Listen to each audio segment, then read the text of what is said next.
안녕하세요. 행공신TV입니다. 오늘 영상의 주제는 연산문제집 분석 세 번째로 상위권 연산 960입니다. 지금 초등연산 완전 정복에 대해서 계속 영상을 올리고 있는데요. 첫 번째 영상은 연산 정말 중요한가? 왜 중요한가에 대한 거고요. 두 번째 영상은 연산 공부 순서에 대한 내용이었어요. 그리고 세 번째로 연산 문제집들에 대해서 계속 분석을 하고 있습니다. 네, 지난 영상은 이제 최상위 연산에 대해서 분석을 했었고요. 오늘은 상위권 연산 960에 대해서 분석을 해보겠습니다. 상위권 연산 960은 시메스라는 출판사에서 만든 교재예요. 시메스는 2000년에 시작이 된 회사고요. 저는 개인적으로 2006년에 한번 갔었어요. 저 회사에. 제가 다른 회사 다닐 때에 제가 근무하던 회사의 사장님이 저 시메스라는 출판사를 운영하시는 사장님과 대학 동기셨어요. 네, 그래서 한번 가서 뵀던 기억이 납니다. 네, 그리고 사고력 수학을 국내에서 최초로 도입했다고 얘기를 하고요. 사고력 수학 교재도 만들고 있고 사고력 수학 학원도 운영을 하고 있고요. 대표적인 교재로는 이제 내신 대비로 생각 수학 1031, 그다음에 연산 문제집으로 상위권 연산 960, 네, 이런 대표적인 문제집을 만든 출판사입니다. 한마디로 사고력, 네, 사고력 출판사 이렇게 말할 수 있죠. 상위권 연산 960은 총 22권이에요. 권수가 좀 다른 연산 문제집에 비해서, 그러니까 앞에서 살펴본 연산 문제집에 비해서는 권수가 많은 편입니다. 그리고 단계를 보면 5, 6세 총 6권, 네, P1부터 P6까지 여기 5, 6세 대상이에요. 총 6권, 초등 1학년용 4권, 초등 2학년용 4권, 이렇게 4권, 4권 해서 10권에다가 12권 더하면 22권, 네, 총 22권으로 되어 있고요. 상위권 연산 960의 특징은 뭐 일단 당연하게 첫 번째 특징은 그 사고력이죠. 네, 사고력을 이제 뭐라고 얘기할 수 있냐면, 그러니까 생각을 더 하게 하는 거예요. 네, 그게 이제 첫 번째 특징입니다. 그래서 일단 이제 6, 7세 때 교재를 보면 6권인데 그중에 첫 번째 교재가 국가지의 수를 하고요. 마지막 6번째 교재가 받아올림 덧셈 뺄셈을 해요. 이 받아올림 덧셈 뺄셈은 1학년 1학기 때도 나오지 않는 거거든요. 그러니까 이 내용을 6, 7세 때 한다는 얘기는 뭐 선행 뭐 이렇게 볼 수도 있는데, 그러니까 어쨌든 뭐냐면 생각을 많이 한다는 뜻이죠. 네, 이 시기에 수학과 관련된 생각을 많이 더하게 하는, 네, 그런 교재라고 볼 수 있고요. 그 다음에 초등학교 1학년 교재 4권 중에 A4, 그러니까 네 번째 교재죠. 이 교재를 보면 이런 문제가 나와요. 아, 이거 되게 어려운 문제입니다. 자, 그러니까 모양은 두 자리 더하기 두 자리잖아요. 그럼 단순 연산이 되겠죠. 근데 문제는 이 앞에 있는 이 1, 3, 4, 4, 5, 9 요 숫자들을 여기다 넣어서 만들어야 돼요. 예, 반복해서 만들어도 되긴 합니다. 그러니까 뭐 여기다가 뭐 1, 3을 넣었다. 여기다가 뭐 4, 4를 넣었다. 네, 그러면은 1, 3에 4, 4를 더한 값을 여기에 만들어야 되는데 1, 3에 4, 4 더하면 4 더하기 3은 7이잖아요. 근데 7이 없잖아요. 그럼 여기 4, 4 넣으면 안 돼요. 네, 이런 식으로 좀 생각을 많이 해야 됩니다. 네, 이런 문제가 나올 정도로. 이런 문제는 그냥 연산 연습하는 그런 연산 문제집에서는 볼 수 없는 문제들이죠. 네, 그런 거라든지 뭐 또 그러니까 곳곳에 있어요. 뭐 2학년 거에 그 세 번째 문제집 보면은 이런 식으로 250이 나오게끔 이제 묶는 건데 이렇게도 묶고 뭐 또 어디 있을까요? 네. 아무튼 네, 이렇게도 묶고 막 찾는 거죠. 그리고 3학년 거 보면은 요건 뭐냐면 4개 이 도형을 요거를 4조각 내야 돼요. 똑같은 걸로 똑같은 크기와 모양으로 4조각을 내야 됩니다. 자, 그러면 어떻게 하면 되냐면은 이렇게 나면 안 돼요. 그죠? 이렇게 하면 안 됩니다. 어떻게 되면 요렇게 잘라야 돼요. 요렇게 잘라야 되거든요. 이건 그나마 좀 쉬워요. 아, 이건 어렵습니다. 얘를 4조각을 내야 되거든요. 얼핏 보기에는 만약에 3조각이면 되게 쉬워요. 요렇게 자르고 요렇게 자르면 3조각이죠. 근데 3조각이 아니라 4조각을 내야 돼요. 아, 이거 머리 아픕니다. 네. 머리 아픕니다. 근데 어쨌든 생각을 더 많이 하게 하는, 네, 그런 문제들이 곳곳에 있는, 네, 그래서 상위권 연산 960의 가장 큰 특징은 생각 더, 네, 이렇게 볼 수 있습니다.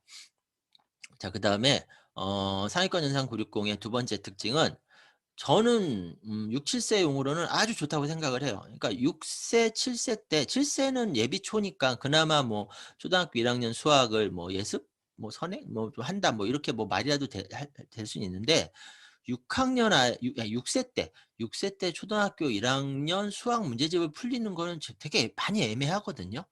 근데 사실 이 시기에 수학과 관련해서 뭔가를 하면 좋을 것 같긴 해요. 네, 분명 그 시기긴 해요. 물론 이제 제가 이전 영상에서 뇌발달 얘기를 했죠. 그것도 꼭 보세요. 뇌발달에서 수학은 두정엽, 두정엽은 7세부터 본격 발달 이렇게 얘기를 했습니다. 근데 그건 일반적 기준이고 좀 빠른 아이들은 6세부터 시도해 볼 수 있다는 얘기거든요. 자, 근데 6세 때 수학하려고 하면은 참 딱히 하기가 물론 뭐 이런저런 여러 가지가 있긴 하지만 그냥 좀 그래도 좀 본격적인 수학. 네, 그러면은 찾는 게 쉽진 않은데 그렇게 봤을 때 상위권 연산 960의 요 단계, 6, 7세 단계는 어 네, 딱 괜찮은 교재로 생각이 됩니다. 네, 그리고 좋은 게 뭐냐면 그냥 막 단순하게 연산하는 게 아니라 생각을 더 해 보게끔 그렇게 하는 교재니까 네, 그래서 저는 좋아 보입니다. 그다음에 1 학년 때도 괜찮아 보여요. 초등학교 1 학년은 이제 과목이 국어, 수학, 통합 교과서잖아요. 근데 국어도 그렇게 빠르지 않고요. 그다음에 통합 교과서도 그렇게 부담되지 않습니다. 네. 그리고 아직 1 학년이라 어리잖아요. 그러니까 좀 그러니까 시간적 여유가 아직은 좀 그래도 있을 때예요. 그래서 요 시기에 연산을 할 때 그리고 어차피 초등학교 1 학년 때는 이제 수학 연산 중심이에요. 그래서 이 시기에 할 때 조금 양은 좀 많아 보일 수도 있지만 좀 이렇게 생각을 많이 해 보는 그런 경험을 자꾸 해 보게 하는 게 분명히 좋은 시기이긴 하거든요. 네, 그래서 1 학년 때도 이 상위권 연산 960은 괜찮은 교재로 네, 생각이 됩니다. 자, 그런데 이제 고민이 되는 게 뭐냐면 2 학년 이후입니다. 2 학년 이후. 그래서 2 학년, 3 학년, 4 학년 네, 요때 연산을 하는데 연산만 4 권을 하는 거예요. 왜 앞에서 살펴봤던 그 교재들은 학기 교재였잖아요. 그래서 2 학년 1 학기 하나, 2 학년 2 학기 하나 요런 식으로. 그러니까 2 학년에 2 권, 3 학년에 2 권 이렇게 연산은 2 권으로 해결을 하는데 이 상위권 연산 960을 가지고 한다면은 4 권이란 말이에요. 그럼 이 4권 중에 2권 그럼 뭘 뽑아야 될지도 잘 모르겠고 뭐 요런 문제가 좀 있기는 있어요. 네. 그래서 이건 좀 고민이 됩니다. 네. 고민이 되는 측면이 있고 그다음에 상위권 연산 말고 상위권 도형, 상위권 측정, 상위권 문제 해결 이런 것들도 있기는 한데 네. 그럼 좀 더 많게 느껴지죠. 네. 그래서 좀 더 고민이 더 되기는 하거든요. 자, 그런 문제가 있고요. 자, 그래서 이제 정리를 좀 해 볼게요. 일단 상위권 연산 960의 장점. 장점은 앞에서 말씀드린 것처럼 6-7세 시기에 딱 좋은 수학 문제집. 네. 개념, 그다음에 연산, 그다음에 사고력까지. 네. 모두 훈련할 수 있는. 자, 장점. 네. 단 이제 할 수 있어야 됩니다. 네. 아까 말씀드렸듯이 뇌발달상 7 세부터 두정엽, 수학 담당 두정엽이거든요. 그러니까 모든 아이들이 할 수 있다라고 보긴 조금 네, 애매한 부분이 있어요. 그래서 이제 할 수 있는지를 반드시 체크를 하면서 한다면 그러면 이제 딱 좋은 교재로 보이고요. 그다음에 뭐 이거는 뭐 가장 큰 장점이죠. 단순 연산뿐만 아니라 생각하는 연산. 네. 물론 연산도 생각인데 어 그냥 단순 연산 계산하는 생각 수준이 아니라 좀 더 깊게 좀 더 넓게 생각하는 그런 연산이라는 거는 뭐 가장 큰 장점입니다. 그리고 이걸 통해서 이제 폭넓은 사고 경험을 할 수 있다는 거, 수학적 사고 경험을 할 수 있다는 거. 자, 단 상위권 연산만 이러냐? 그건 아니에요. 네, 그렇게 말할 수는 없습니다. 다른 연산 문제집들 중에도 네, 이 생각하는 연산을 감안한 그런 문제들을 넣어 놓은 것들이 있긴 있어요. 분명히 있는데 어쨌든 CMS는 다른 출판사 연산 문제집에 비해서는 더 생각하는 연산 쪽이다라고는 또 확실하게 말할 수 있죠. 네. 네. 그건 이제 분명한 장점입니다. 자, 그리고 이렇다 보니까 네, 그냥 단순 이런 지루함보다는 뭔가 이제 생각을 좀 이렇게 저렇게 해 봐야 되니까요. 좀 덜 지루하게 느낄 수 있다는 장점이 있죠. 네. 이건 분명한 장점입니다. 자, 이제 점검 사항은요. 자, 앞에서 말씀드린 그런 장점, 분명한 장점, 그리고 누가 들어도 끌리는 장점이 있어요. 그러면 이거 해야지. 자, 그런데 점검 사항이 있어요. 자, 일단 6 세부터 초일 요 시기는 분명히 좋긴 좋아요. 좋은데 반드시 점검해야 될 거 뭐죠? 할 수 있나?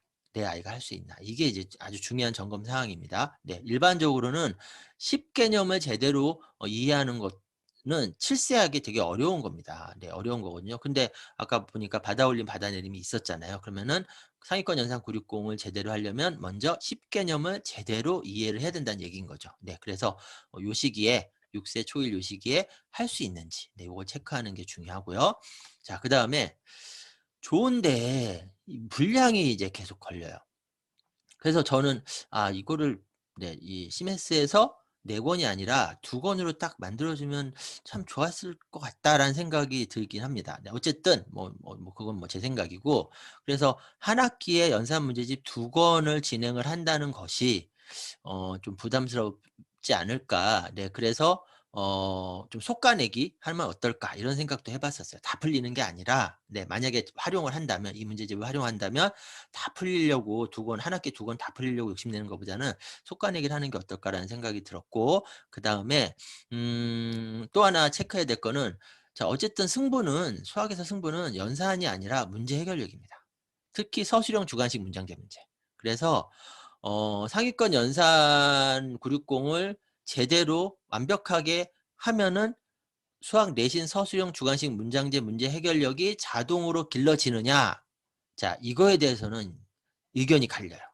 의견이 갈립니다. 그리고 요거는 좀 쉽지 않은 문제거든요. 그래서 요거에 대해서는 제가 기회가 된다면 따로 영상으로 정리를 해야 될 것 같고요. 어쨌든 아닐 수도 있다라는 주장이 있어요. 있습니다. 그래서 상위권 연산 960만 해서는 자칫 만약에 그 주장이 맞다면 서술형 주관식 문장제 문제 대비로는 부족할 수 있습니다. 그렇거든요. 네. 그래서 그 얘기는 결국 이제 내신 대비까지 잡아주기는 느냐의 문제죠. 이 문제죠. 네. 그래서 그런지 중등 또는 빠르면 초등 고학년 쪽으로 가면은 사고력 수학을 하는 인원수가 확 줄어들더라고요. 네. 그래서 이 문제 해결력을 놓치면 안 된다는 거. 네. 점검 사항 중에 네. 자칫 상위권 연산 960에만 집중하다가 만약에 그게 문제 해결력 훈련을 완벽하게 해 주지 못한다면 얘를 놓치게 될 수도 있다. 네. 요거를 점검을 꼭 하셔야 됩니다. 네. 분명한 장점이 있음에도 불구하고 네 체크를 꼭 하셨으면 좋겠고 여기까지가 이제 그 상위권 연산 960에 대한 교재를 간단히 분석을 해본 거고요. 다음 영상에서는 센 연산 네 이 문제집을 한번 분석을 해 보겠습니다. 오늘 영상이 도움이 되셨다면 네 구독하기 네 잊지 마시고요. 그리고 제가 진행하는 12가지 주제 강의 중에 요 수학 강의 4가지 각각 1 시간 20 분씩 집중적으로 정리를 해 드립니다. 네 이거 들으시면은 '아 우리나라에서 수학 공부 잘하려면 어떻게 해야 되는구나.' 이게 딱 그려지실 거예요. 네 그래서 꼭 들어보셨으면 좋겠고 네이버에서 행공신으로 검색하시면 제 블로그 나오고요. 블로그에 강의와 컨설팅 일정을 올리고 있으니까 확인하시면 되고요. 그리고 오늘 영상 상위권 연산 960 분석 영상은 여기까지입니다. 네 저는 다음 영상에서 다시 찾아뵙겠습니다. 감사합니다.